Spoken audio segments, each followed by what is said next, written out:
Subscribe to my channel and press the bell icon for latest updates. اللہ اکبر.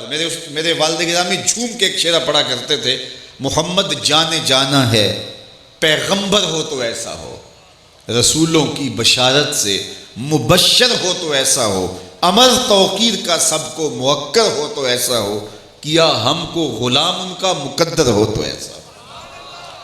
تو کیسے بخت ہیں میرے اور آپ کے، تو پھر اس پر ہم شکریہ ادا نہ کریں. یہ ایک دوپہر کا محفل میلاد کا اجتماع کیا، ساری زندگی حضور کے نام لگا دیں، حق کے شکر پھر بھی ادا نہ. میں کہتا ہوں ہمارے بدن پہ اتنے بال نہیں ہیں جتنے رسول اللہ کے احسانات ہیں.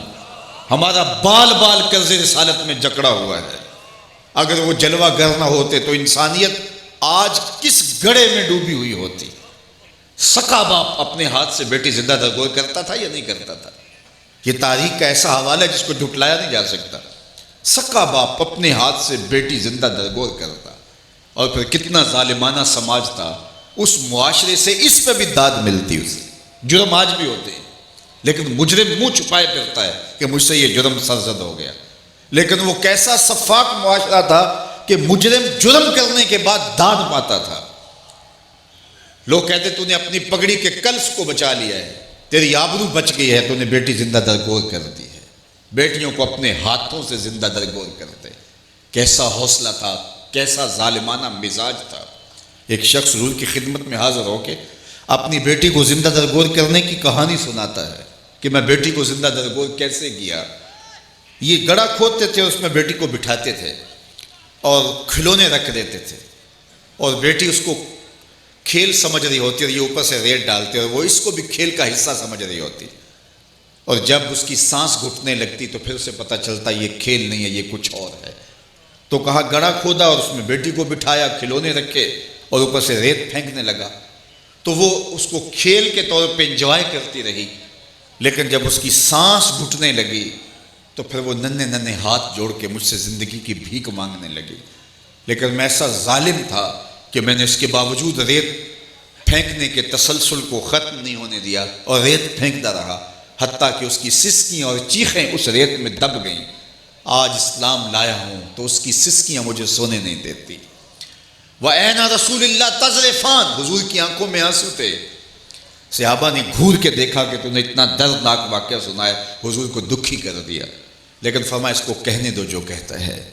تو بیٹیاں اپنے ہاتھوں سے زندہ درگور کر کے باپ فخر کرتا تھا. ذرا سنیے، اگر میرے حضور نہ آتے تو آج انسان کہاں جا چکا ہوتا. میرے حضور نے کہا میری فاطمہ میرے جگر کا ٹکڑا ہے، جب بیٹیاں زندہ درگور ہوتی تھیں. اور یہ صرف عرب کی کہانی نہیں ہے، یہ بر صغیر پاک و ہند کے اندر ایک رسم جاری تھی، رسم ستی.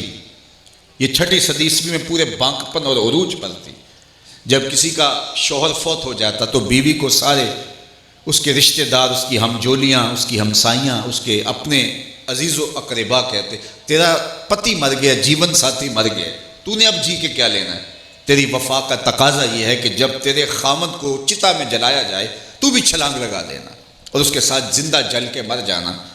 اور اس غرض کے لیے خاندان کے لوگ اپنی بیٹی کو تیار کرتے تھے کہ ہم وفاداروں کا خاندان کہلائیں.